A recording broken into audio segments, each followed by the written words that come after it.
শীতকাল মানেই কিন্তু বাঙালি বিয়ে বাড়ি আর জমিয়ে খাওয়া দাওয়া।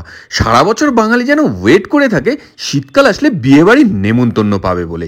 এই সিজনে কে কটা বিয়ে বাড়ির নেমন্তন্ন পেয়েছেন সেটা জানাবেন আমাকে কমেন্ট বক্সে। আর এই বিষয়ে আমার ভাগ্য কিন্তু বেশ ভালো। প্রতি শীতের সিজনেই প্রায় 10-12টা বিয়ে বাড়িতে তো আমাকে যেতেই হয়, আর সবকটা কিন্তু একদম হাই বাজেটের বিয়ে বাড়ি। এইরকমই একটা বিয়ে বাড়িতে কদিন আগে পৌঁছে গিয়েছিলাম সুইট অ্যান্ড সাওয়ার ক্যাটারিং সার্ভিসের আমন্ত্রণে হাওড়া এসকে গার্ডেনে। আর ঢুকতেই দেখলাম এসকে গার্ডেনটা সুন্দরভাবে সাজানো রয়েছে। এসকে গার্ডেনের এই পুলের পাশটা কিন্তু আমার সব থেকে বেশি ভালো লাগে। এইখানে কিন্তু খাবারের কাউন্টারগুলো সারি দিয়ে দলবদ্ধভাবে সবাই বসে। আর এখানে ঢুকতেই দেখলাম গরম গরম স্টার্টার এবং খাবার দাবার তৈরি হয়ে গেছে। চারিদিকে অনেক মানুষ ভিড় করে খাওয়া দাওয়া প্রায় স্টার্টও করে দিয়েছে। আর আমি বিয়ে বাড়িতে গিয়েই কিন্তু আশপাশটা আগে ভালো করে ঘুরে দেখে নিই যে মেনুতে কি কি রয়েছে, সেই অনুযায়ী সিলেকশন করে নিয়ে তারপরে খাবারের উপরে ঝাঁপিয়ে পড়ি। আমার মতন আর কে কে করেন সেটা জানাবেন আমাকে কমেন্ট বক্সে। আর এখানে গিয়ে দেখলাম সারিবদ্ধভাবে স্টার্টার গরম গরম সমস্ত রেডি হচ্ছে। আমি চলে গেলাম ননভেজ স্টার্টার কাউন্টারের দিকে। ভেজ স্টার্টারটা কিন্তু এদিন স্কিপই করে গেছি, যেখানে এই বড় চিকেন লেগ পিস থেকে আরম্ভ করে চিকেন টিক্কা, হারিয়ারি কাবাব, রেশমি কাবাব ছিল, প্রচুর রকমের আইটেম। সেখান থেকে 3-4 রকমের কাবাব আমি বেছে নিলাম। আর এই টেংরি কাবাবটা দেখেছেন? এই টেংরি কাবাব কিন্তু আমার একেবারে প্রিয়, একদম গদার মতন সাইজের হয়। এরকম টেংরি কাবাব হলে আপনি কতগুলো খেতে পারবেন সেটা জানাবেন আমাকে কমেন্ট বক্সে। আমি কিন্তু 8টা-10টা একেবারে হাপিস করে দিতে পারবো। সেটাকে নিয়ে অমৃতসরি কাবাব এবং তারপরে এই চিকেন হারিয়ালি ট্রাই করলাম। সবকটা কাবাব কিন্তু একেবারেই সফট ছিল। তারপরে golden fried prawn. Sweet and sour catering সার্ভিসের কিন্তু এটা একেবারে মাস্ট ট্রাই আইটেম। এতটাই গরম ছিল মুখে দিতে মুখটা যেন একেবারে জ্বলে গেল। তারপরে এই গন্ধরাজ চিকেনটাও কিন্তু দারুণ লাগে আমার। সুন্দর একটা গন্ধরাজের ফ্লেভার বেরোয় এই চিকেনটা থেকে। আর এইগুলো খেয়ে নিয়ে নেক্সট অনেকের সঙ্গে দেখা হলো, তাদের সঙ্গে একটু ছবি টবি তুলে আশপাশটা আবার ঘুরতে বেরিয়ে গেলাম। তার কারণ হচ্ছে জানেন আপনারা, sweet and sour catering service মানে কিন্তু খাওয়া দাওয়া করুন, ঘোরাফেরা করুন, খাবার হজম করুন, আবার খাওয়া দাওয়া করুন। সেই রকমই এই শীতের সন্ধ্যায় আমরা চলে গেলাম একদম গরম গরম স্যুপের দিকে, যেখানে ভেজ ননভেজ সমস্ত রকমের স্যুপের ডালা নিয়ে বসেছিল অনেকেই। সেখান থেকে আমি ননভেজ স্যুপটা নিয়ে নিলাম, যার ভেতরে চিকেন একেবারে ভর্তি ছিল। আর এগুলো খেয়ে নিয়ে নেক্সট আমি চলে গেলাম দই বড়ার দিকে। দই বড়াটা কিন্তু বিয়ে বাড়িতে গিয়ে আমার দারুণ লাগে। অনেকে হয়তো স্কিপ করে যান, কিন্তু আমি যেন স্কিপ করতেই পারি না। বিশেষ করে ওপরের দইটা দারুণ লাগে। এগুলো খাওয়া দাওয়া করে চারপাশটা একটু ঘুরে নিলাম। দেখলাম যত বেলা বাড়ছে চারিদিকে মানুষের ভিড় একেবারে ঠিক ঠিক করছে। আর সেই ভিড় পেরিয়ে গিয়ে আমি চলে গেলাম সোজা ফুচকা কাউন্টারের দিকে। একদম মোটা মোটা ফুচকা, মুখে ঢোকানো যাচ্ছে না যেন একটা ফুচকা। একদম পেট চুক্তি ফুচকা খেয়ে নিলাম। বিয়েবাড়ির মেনুতে যতই যা থাকুক না কেন, ফুচকা না খেলে কিন্তু একটা বিশাল বড় মিস হয়ে যাবে। আর এই ফুচকাগুলো খেয়ে নিয়ে নেক্সট আমি চলে গেলাম আশেপাশে অন্য কি কি খাবার দাবার রয়েছে সেগুলো দেখার জন্য। সেইগুলো দেখতে দেখতে দেখলাম পাশেই ছিল একটা পাপড়ি চাটের কাউন্টার। সেখান থেকে নিয়ে নিলাম একটা পাপড়ি চাট।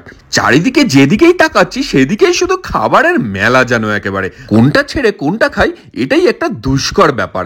আর এই সুইট অ্যান্ড সাওয়ার ক্যাটারিং সার্ভিসের মেনু আগে কে কে ট্রাই করেছেন, আপনাদের এক্সপিরিয়েন্স কেমন হয়েছে সেটা জানাবেন আমাকে কমেন্ট বক্সে। আর এত খাওয়া দাওয়া করে নেক্সট একটু মকটেল দিয়ে গলা ভেজাতে চলে গেলাম। মকটেল কাউন্টারে ছিল কিন্তু বিভিন্ন রকমের রং বেরঙের মকটেল। সেখান থেকে একটা মকটেল নিয়ে নিলাম। আর তারপরে দেখলাম অলরেডি স্টেজে কিন্তু ফাংশন শুরু হয়ে গেছে, আর তার সঙ্গে চলছে বাজি প্রতিযোগিতা। চারিদিক থেকে যেন দুমদাম বাজি ফাটছে। আর তার সঙ্গে ছিল এই স্যাক্সোফোনটা, যেটা কিন্তু আমার দারুণ লেগেছে। আর সেই সমস্ত দেখে নিয়ে আমি সোজা চলে গেলাম মেন কোর্সের দিকে। মেন কোর্সও দেখে অনেকেই খাওয়া দাওয়া শুরু করে দিয়েছে। আমি আর দেরি না করে একটু ফাঁকা বুঝে প্লেট নিয়ে সোজা চলে গেলাম কাউন্টারগুলোর দিকে। প্রথমেই যেটা ট্রাই করলাম সেটা হচ্ছে গরম গরম কড়াইশুটির কচুরি। আর কড়াইশুটির কচুরি একদম সাইডে ভেজে গরম গরম এই কাউন্টারগুলোতে আসছে। আর সেখান থেকে একদম ফুলকো কড়াইশুটির কচুরিটা কিন্তু আমি বেছে তুলে নিলাম। তার পাশে রুমালের রুটি থেকে আরম্ভ করে বেবি নান ছিল সমস্ত কিছুই। আমি নিয়ে নিলাম একটা বেবি নান। আর সেগুলো নিয়ে সোজা চলে গেলাম নেক্সট কাউন্টারের দিকে, যেখানে ছিল ছোট ছোট আলুর একদম ভাজা মশলা দিয়ে আলুর দম, এবং তার সঙ্গে যেটা ছিল সেটা পনিরের একটা তরকারি। আলুর দম না পনির, এই দুটোর মধ্যে কার কোনটা ভালো লাগে সেটা জানাবেন আমাকে কমেন্ট বক্সে। আর আমি যেহেতু বেবি নান এবং কড়াইশুটির কচুরি কচুরি খাবো, তাই জন্য কিন্তু দুটোই নিয়ে চলে আসলাম। প্রথমে ট্রাই করলাম বেবি নানটা। বেবি নানের ভেতরে দেখেছেন স্টাফিং মশলা একেবারে ভর্তি রয়েছে, আর ওপরটা একদম নরম তুলতুলে, ছেঁড়া দেখেই আশা করি বুঝতে পারছেন। আর এগুলো কিন্তু একদম গরম গরম লাইভ কাউন্টারে তৈরি হচ্ছে। সেটা দিয়ে প্রথমেই যেটা ট্রাই করলাম সেটা হচ্ছে আলুর দম। আলুটাও নরম তুলতুলে, আর গ্রেভিটা কিন্তু দারুণ হয়েছিল। দুটোর কম্বিনেশন বেশ ভালোই লেগেছে। তবে আমার মনে হয় এই আলুর দমটা দিয়ে কড়াইশুটির কচুরিটা খেলে আরো বেশি ভালো হতো।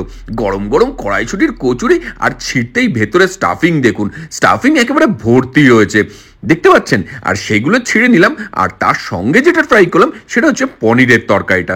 পনিরটা একদম নরম তুলতুলে, ওপরে গ্রেভিটা একেবারে তেলে ভেসে যাচ্ছে, সেই তেল একটু মাখিয়ে নিলাম, আর তার সঙ্গে নরম পনির, দুটো একসঙ্গে নিয়ে সোজা মুখে চালান করলাম। আর সেই করতে করতে দেখলাম একদিকে যেন জিমনাস্টিক খেলা চলছে। এই দেখুন, এই দাদা রুটি নিয়ে খেলা শুরু করে দিয়েছে। আর এইরকম ভাবে তৈরি হচ্ছে লাইভ কাউন্টারে রুমালি রুটি। সেগুলো দেখে নিয়ে নেক্সট চলে গেলাম মেন কোর্সের দিকে। মেন কোর্সে প্রথমেই নিয়ে নিলাম বাসন্তী পোলাও, আর আমি কিন্তু দেখিয়ে দিলাম হাফ প্লেট ভর্তি করে দাদা আমাকে বাসন্তী পোলাও দেবেন। তার কারণ আমি এটা ভালো খাই, আপনারা জানেন। আর হাফ ভর্তি করে নিলাম মাটন কষাতে। গরম গরম ধোয়া ওটা মাটন কষা, আর একদম নরম তুলতুলে, তুলতেই একদম হাড় থেকে ছাড়িয়ে বেরিয়ে চলে আসছে। বাসন্তী পোলাওয়ের সঙ্গে এই কম্বিনেশনটা মুখে চালান করতেই যেন একেবারে স্বর্গীয় অনুভূতি। ও হো হো, মাটন কষা এবং বাসন্তী পোলাও, এই কম্বিনেশনটা আমার মতন আর কার কার ভালো লাগে সেটা জানাবেন আমাকে কমেন্ট বক্সে। নরম তুলতুলে মাংস, আর তার সঙ্গে এই মিষ্টি মিষ্টি বাসন্তী পোলাও, দুটো আহা কি যে বলবো। আর অলরেডি এই দেখুন নাচানাচি শুরু হয়ে গেছে ফাংশন। আর সেই নাচানাচি একটু দেখে নিয়ে আমি সোজা চলে গেলাম ডেজার্ট কাউন্টারের দিকে, যেখানেও রয়েছে প্রচুর রকমের আইটেম। আঙ্গুরি গোলাপ জামুন থেকে আরম্ভ করে মাখা সন্দেশ উইথ মিহিদানা রয়েছে কিন্তু সমস্ত কিছুই। এই আঙ্গুরি গোলাপ জামুনটা কিন্তু অনেকটা এই ছোট ছোট গোলাপ জামুনের মতন, কিন্তু শেপটা আঙুরের মতন। প্লেট ভর্তি করে সেগুলো নিয়ে এসে একদম উদরস্থ করলাম।